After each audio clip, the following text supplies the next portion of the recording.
अजीत भाई साहब आपसे इसलिए कर रहा हूं कि मुझे जरा एक चीज ये बताइए साथ में, हालांकि उस पर हम चर्चा नहीं करेंगे लेकिन रेफरेंस पॉइंट बता दें। मेरा एक मित्र है अजय प्रकाश, आप लोग देखते होंगे ये डेटा क्या कहता है, उसमें वो आता है और बहुत मेहनत से करता है। उसने कल एक कुछ डेटा निकाले हैं और उसके डेटा के अनुसार, मैं अजय के डेटा के साथ जा रहा हूं, उसके डेटा के अनुसार सिर्फ सिर्फ रेफरेंस के लिए बता दूं, ऐसा कहा जा रहा है कि ये जो वक्फ बोर्ड है उसके पास करीब 8.5 लाख संपत्ति है, 9,70,000 एकड़ जमीन है, उसकी वैल्यू 1,20,000 करोड़ है। ये सब वक्फ का मतलब रिलीजियस, और मैं और चीजों पे बाद में आऊंगा, लेकिन पहले मैं ये बता दूं 1,20,000 करोड़ की उसकी वैल्यू आंकी जा रही है।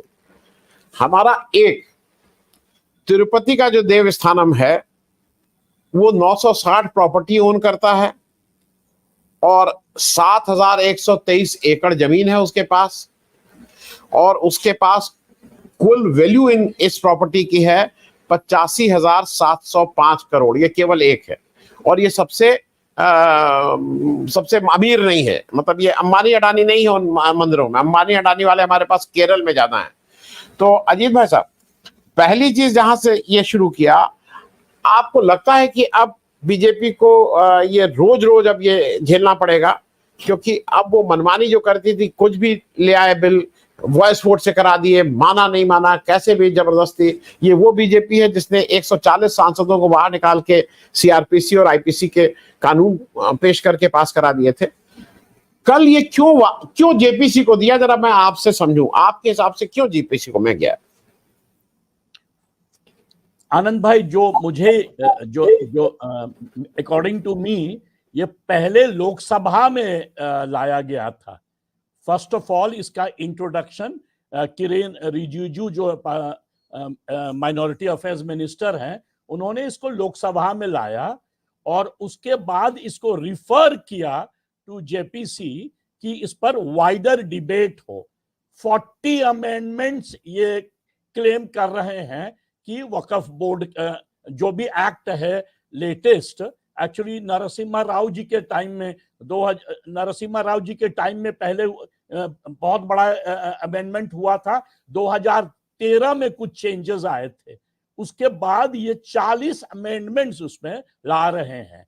अब इसमें जो है, जो आपने ललन सिंह का रिफर किया, ललन सिंह का क्लेम था कि सिर्फ अमेंडमेंट जो है वो टच नहीं करेगा रिलीजन को। आपने जो कहा कि वक्फ का मतलब होता है रिलीजन, तो वक्फ का मतलब होता है रिलीजन प्लस चैरिटेबल पर्पस, क्योंकि इस्लाम में चैरिटी उसके रिलीजन से लिंक्ड है।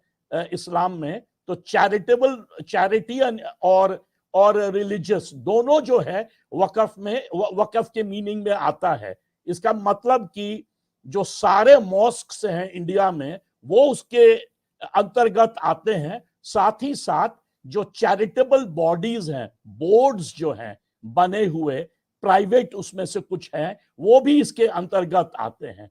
तो इन लोगों का कहना है कि हम लोग उसमें अमेंडमेंट कर रहे हैं, 3 उद्देश्य है इनका।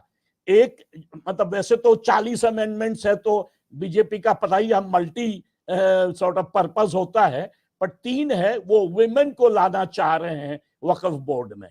नंबर 2, नॉन मुस्लिम्स को लाना चाह रहे हैं वक्फ बोर्ड में, जो मुझे बहुत ही अजीब लग रहा है कि वक्फ बोर्ड में नॉन मुस्लिम का रिप्रेजेंटेशन क्यों इतना इंपॉर्टेंट है। वुमेन का मैं मान सकता हूं कि वो एक प्रोग्रेसिव स्टेप है, बट सबसे जो खतरनाक है वो ये है, और जो कि मेरे अनुसार आर्टिकल 25 और आर्टिकल 26 को डायरेक्टली वायलेट करता है, वो ये है कि इसके आर्बिट्रेशन में ये जो मुस्लिम जूरिस्ट हैं उनके पास नहीं जाएगा, बट डिस्ट्रिक्ट कलेक्टर के पास चला जाएगा। पावर जो है वो गवर्नमेंट को दिया जा रहा है बेसिकली इसके आर्बिट्रेशन में। ये जो है ना, ये डायरेक्टली मैं कहूंगा कॉन्स्टिट्यूशन को वायलेट करता है। माइनॉरिटी राइट्स जो होता है, plus religious right to religion article 25-26 को डायरेक्टली वायलेट करता है। और मेरे अनुसार वैसे तो मैं देख रहा हूं कि और भी यहाँ कॉन्स्टिट्यूशनल एक्सपर्ट्स हैं, मेरे अनुसार फेडरलिज्म को भी ये डायरेक्टली वायलेट करता है। बेसिकली सेंट्रल गवर्नमेंट जो है पावर ले लेगा entire governance of Waqf board में, जबकि वो माइनॉरिटी इंस्टीट्यूशन है, आज से नहीं 1913 से एस्टैब्लिश्ड है। चेंजेस तो हुआ है, बट जिस तरह से जो इनका इंटेंशन है, ये दो पर्पस जो मैंने कहा, एक कि गवर्नमेंट का टेक ओवर और दूसरा कि नॉन मुस्लिम्स का रिप्रेजेंटेशन, ये मुझे लगता है टिपिकली बीजेपी का पॉलिटिकल पर्पस है। हालांकि आपने जो दी डिफेंस देखे होंगे जेडीयू लीडर ललन सिंह जी का, तो उन्होंने बार बार पार्लियामेंट में कहा कि हम इसको इस मॉस्क का जो एक्ट है उसमें हम इंटरफियर नहीं करने देंगे। बट ये कैसे नहीं करने देंगे, ये उनको स्पेल आउट करना चाहिए। मुझे लगता है ये आफ्टर थॉट है। आपने सही पहले भी मुझे बताया था एक बार कि नीतीश कुमार इसके घोर विरोधी हैं। आफ्टर ऑल मुस्लिम वोट्स बहुत इंपॉर्टेंट होता है जेडीयू के लिए। पूरे इतिहास में 20 साल से जब से पावर में है, special in fact special provisions Bihar में किया गया था वेरियस इशू पे बैकवर्ड मुस्लिम्स के लिए। तो ये बेसिकली जो इंटेंशन है गवर्नमेंट का, ये मुझे सस्पिशियस लगता है और ये फर्दर पोलराइजेशन कर रहे हैं। स्टेट असेंबली इलेक्शंस आ रहे हैं, बाकी यूपी में आपके यहाँ 10 जगह बाईपोल्स होने वाला है। सब जगह जो है पोलराइज करने के लिए एक ये नया फॉर्मूला गवर्नमेंट को मिला है अकॉर्डिंग टू मी। अजीत भाई साहब, सबसे आप ही से शुरू कर रहे हैं। धनखड़ जी का जो नहीं, आज नहीं, धनखड़ जी हरदम, देखिए धनखड़ जी जब वेस्ट बंगाल गए तो उनको एक तरह से एलिवेट किया गया वाइस प्रेसिडेंट बना के। उनके सारे वो जो वहां वो इट अमाउंट्स टू, जिसको क्या बोलते हैं, झूठ नहीं बोलना चाहिए, झूठ अनपाला असत्य बोलते थे। तो वहां वो तमीज से नहीं रहते थे। हम लोग बदतमीज नहीं बोल सकते हैं, वो तमीज से वहां नहीं रहे। और उन्होंने जिस तरह का काम वेस्ट बंगाल में किया था उसकी उनको पुरस्कार स्वरूप यहां भेजा गया है। वो बोल ही नहीं देते हैं भाई, वो हर 5 सेकंड के बाद वो टोकने लगते हैं। और अगर रिकॉर्ड निकाल के देख लिया जाए 10 घंटे की में 5 घंटा यही व्यक्ति बोलता रहता है अकेले। और आज उनको जितनी, देखिए ऐसा है कि इस लोग एक आप लोग में से प्रदीप भाई आप तो नहीं हैं, बाकी सब एक थेथर वर्ड होता है हमारे यहाँ। थेथर का मतलब होता है कि चिकना घड़ा, वन हु इज, ये थेथर हैं। इनको पड़ता है कि अपना झाड़ के निकल जाता है। आज इसको जितना कहा सुनाया गया है, जया बच्चन ने, ये जया बच्चन के को जिस तरह से बदतमीजी करते हैं, इनको लगता है कि बड़े भारी ये जोक क्रैक कर रहे हैं, मतलब जया अमिताभ बच्चन करके। ये सब असल में क्या है ना, वो एक 74 साल का आदमी एक 48 साल की महिला के साथ अपना उसी में खुश रहता है। ये बुढ़ा एक आदमी व्यक्ति जो है वो इसी में खुश रहता है कि कोई you are actress, I am a director. तुम किस बात को तुम डायरेक्टर भाई, तुम कौन से डायरेक्टर, तुम सभापति के तुम डायरेक्टर। ये सब मन में इनके जो ग्रंथियां हैं ना, जो अनफुलफिल्ड डिजायर हैं इस तरह के लोगों के, वो कुछ सपना देखता होगा कि ये है, कौन खड़ा है, जया बच्चन, गुड्डी की हीरोइन, ये वहां चले जाते होंगे। ये लोग अमर्यादित लोग हैं। और जो आज उन्होंने किया, मैं अजीत भाई आपसे भी एक टिप्पणी, क्योंकि मेरे पास 1-2 क्वेश्चन थे, लेकिन जब चूंकि प्रदीप जी ने बात उठा दी है, बिल्कुल इस पे बात हो जानी चाहिए। ये धनखड़ जी जो कर रहे हैं, वो आपको लग रहा है कि उससे बीजेपी का वो फायदा पहुंचा रहे हैं कि नुकसान पहुंचा रहे हैं अजीत भाई? धनखड़ जी तो आपने स्टार्ट किया बंगाल से, तो धनखड़ जी वन ऑफ द मेन कारण थे कि बीजेपी असेंबली पोल में भी पिछला और लोकसभा में भी ऐसा स्लाइड किया, जो आपको याद है ना 2019 में लोकसभा के बाद जिस तरह से मुझ पर ताव दे रहे थे, तो दोनों जो स्लाइड किया उसमें बहुत बड़ा कारण धनखड़ जी हैं। आपने इतना अच्छा शब्द उनके लिए यूज कर लिया थेथर, कि अब इससे बेटर मैं शब्द नहीं दे सकता हूं। बट उसके अलावा वो और कुछ नहीं है।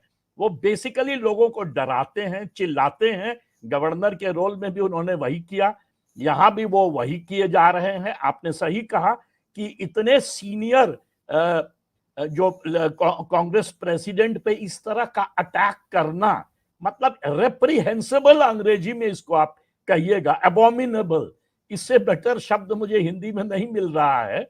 बट ये मतलब एब्सोल्युटली ये जो है ना कॉन्डक्ट नहीं होता है जेंटलमैन का, तो खैर वो जेंटल तो है नहीं। पर मैं दो चीज और पॉइंट आउट करना चाह रहा था, क्योंकि एक तो यूसुफ किरमानी जी पॉइंट आउट किए कि बंबई में सब कुछ, कि कौन सा प्रॉपर्टी वक्फ प्रॉपर्टी में कौन आके अपना मकान बना लिया, नाम नहीं दिए। तो दर्शक को बता दिया जाए कि ये अंबानी जी है हमारे, मुकेश अंबानी जी, जिनका पूरा जो वो कितना तल्ला है मुझे याद नहीं है, पता नहीं, शायद एंटालिया, एंटालिया, एंटालिया 40 तल्ला है, कितना तल्ला है। तो एक तो वो, और दूसरा ललन सिंह जी, ये वही ललन सिंह जी हैं जो आपको याद है आनंद जी, आप तो उनको बहुत अच्छी तरह जानते हैं, मैं तो सिर्फ एज ए जर्नलिस्ट जानता हूं। ये उछल के आरजेडी में जा रहे थे 2023 में लोकसभा चुनाव के पहले। क्यों?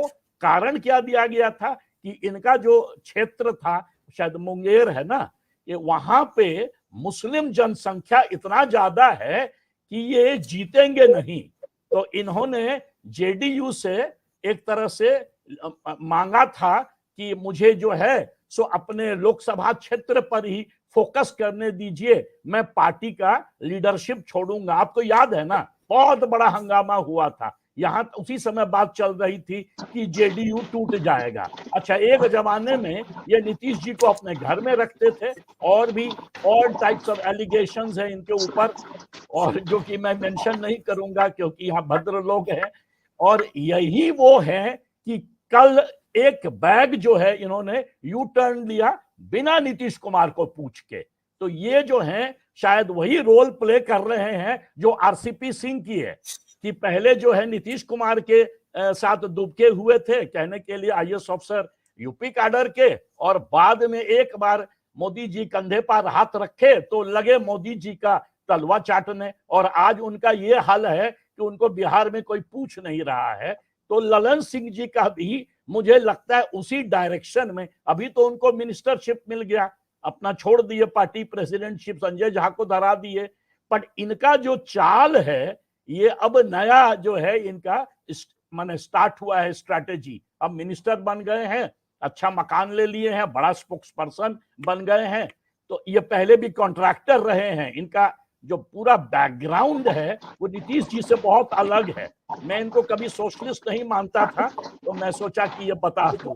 तो ये जो है वो आरसीपी सिंह के लाइन पर जा रहे हैं। हाँ आनंद जी, नहीं,